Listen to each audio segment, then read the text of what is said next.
Hey everyone, Joe here.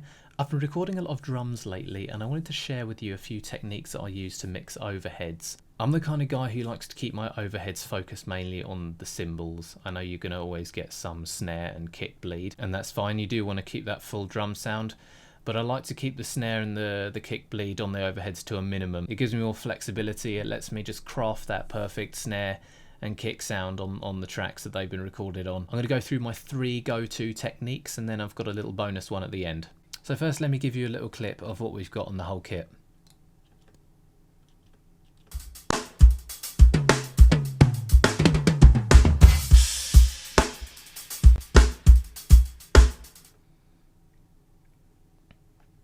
Okay, and just the overheads.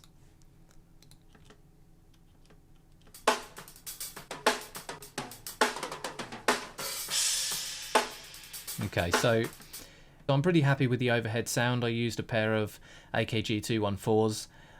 You've got everything in there, but there's too much snare for me personally, because I've got a nice snare sound. I want that to be the main focus when we're hearing the snare. I want all the mixing that I've done on the snare spot mics to be apparent. So the first thing that I do to try and reduce the amount of snare bleed in my overheads is EQing, quite a straightforward one. So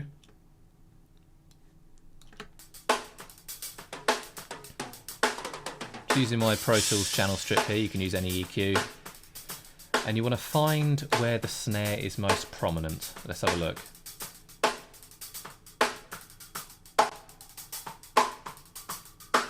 Just sweeping across the mid to high mid frequencies.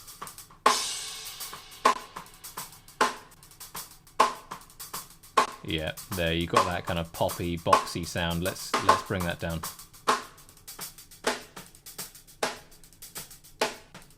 I'm going to go quite extreme here, a 9 dB reduction, just to show you.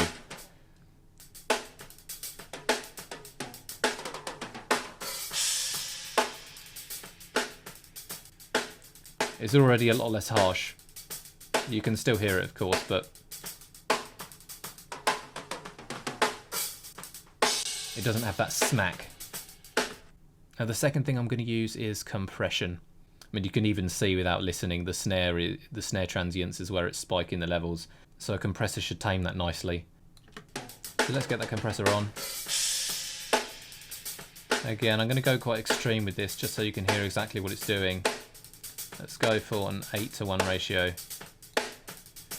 I've got a very fast attack to get rid of those transients, and then a release that lasts for the length of the transient.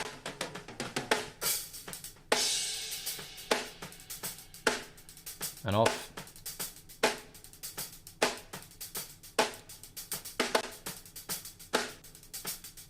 It doesn't sound 100% natural, but when we've got the full kit in, we shouldn't notice that gain reduction.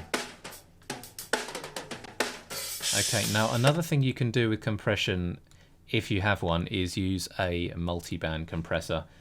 So I've got a multi-band compressor, the Wave C6. I've just focused one band around where the snare is most prominent. Have a listen.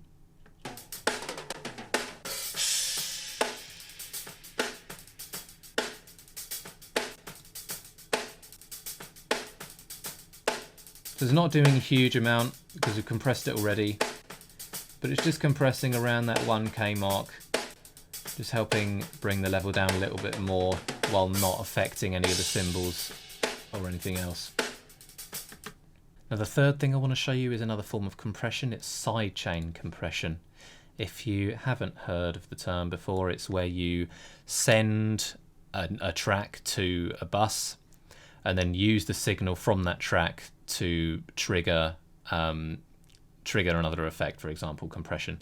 So we've got the actual snare track here. Let's have a listen. Then I'm sending that to a bus, K1. And then I've got a compressor on the overheads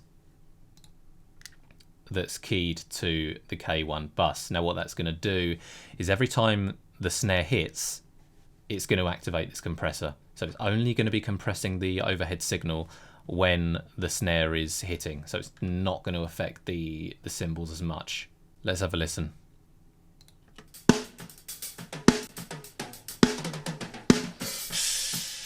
Now I've got the kick, the snare in there as well. You can see it's only when the snare hits that the gain reduction is coming in. Again, I've gone quite heavy with this. Now if I turn this sidechain off,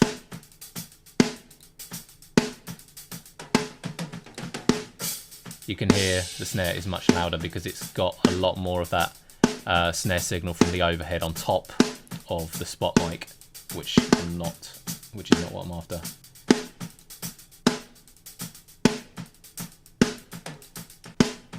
And again, I've got a fast kick to get it at the transient.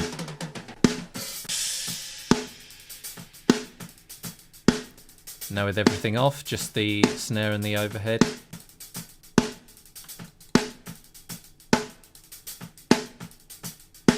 You can tell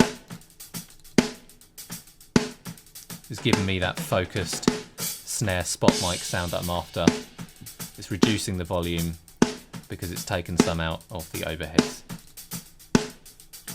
Now I've got one more little technique I want to show you. It's something you can only really do if you have a transient shaper plugin like Wave's Smack Attack, which is a transient shaper specifically designed for drums.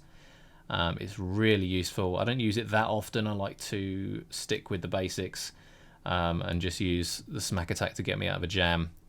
But it is a great thing to have in your arsenal. So what we can do, let's keep it off for now. This is at full reset. I can dial down the attack.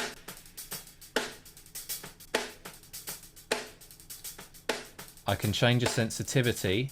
You can see the blue bars moving, so it's only affecting where the snare hits are. Dial back that attack. Shorten it. Only want to affect the snare. Now we'll do a quick A-B. Off. On, and it's really cut that transient down. Much less attacky. Let's hear it with the actual snare.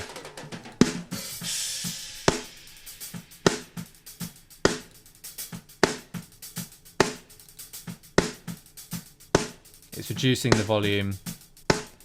It's giving more focus to the snare tracks. So there you have it. Those are my techniques on how to remove snare bleed from overhead recordings. If there's anything else you'd like to know about drum mixing, feel free to leave a comment in the comment section below. I'll get to it as soon as possible, give you a little bit of my insight. And if you want to see more mixing, recording and music industry tips and insight, feel free to subscribe. See you next time.